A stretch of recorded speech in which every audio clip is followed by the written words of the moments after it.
సమస్త రైతులకు తెలియజేది ఏమనగా, నా పేరు జి స్వామి. సిద్దిపేట జిల్లా బెజ్జంకి మండలం విలేజ్ ముత్తనపేట ఒక గ్రామ యువ రైతుని. ఈ ఈ పొలంలో ఫస్ట్ ఈ యొక్క మొక్కజొన్న వేయక ముందు పత్తి అనేది సాగు చేయడం జరిగింది.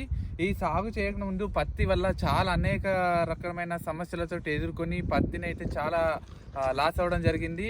ఈ గులాబీ రంగు పూడు చేయడం వల్ల పత్తి చాలా నష్టపోయింది.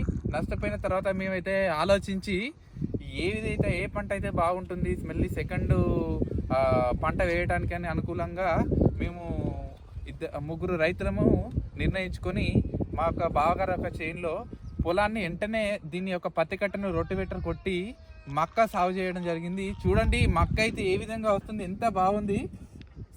ఈ బీటీ విత్తనాలు వాడడం వల్ల భూమిలో చాలా సారవంతమైన పోషకాలు అనేది క్షీణించిపోవడం జరిగింది. అనేక రకమైన సమస్యలు, అనేకమైన చీడ పురుగుల బారి నుండి ఈ పత్తిని చాలా నష్టపోవడం జరిగింది.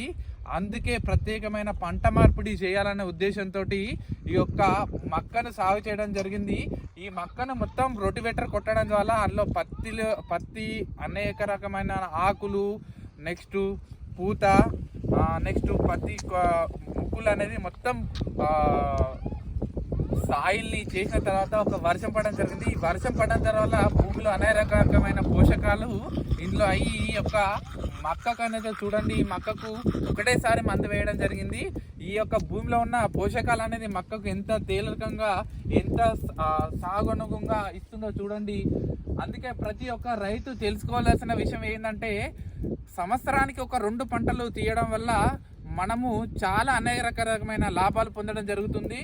అదేవిధంగా భూమిని కూడా సారవంతం చేసుకోవడం జరుగుతుంది. అనేక రకమైన సమస్యల నుండి మనం చాలా గిట్టుబాటు ధరలోకి, గరిష్ట స్థాయిలోకి వెళ్ళగలుగుతాము. రైతు అనే వాళ్ళు ఈ యొక్క ప్రభుత్వము ప్రతి ఒక్క యువ రైతులను గుర్తించి, మాలాంటి యువ రైతులను గుర్తించి ప్రభుత్వము చాలా వరకు మమ్మల్ని ఆదుకోవాల్సిన విషయం ఏంటంటే, మేమే కాదు మాతోటి కూడా 10 మంది రైతులకు కూడా మేము సమానమైన హక్కును, సమానమైన ఇట్లాంటి వ్యవసాయ భూమిని మేము వాళ్ళకు ఈ విధంగా ప్రోత్సహిస్తామని మనస్ఫూర్తిగా కోరుకుంటున్నాం. అదేవిధంగా ప్రతి ఒక్కరు గమనించుకోవాల్సిన విషయం ఏంటంటే, పంట మార్పిడి చేయండి, భూమిలో సారవంతమైన పోషకాలని పైకి లేవట్టండి, మీకు అధిక దిగుబడి పొందండి. జై జవాన్, జై కిసాన్.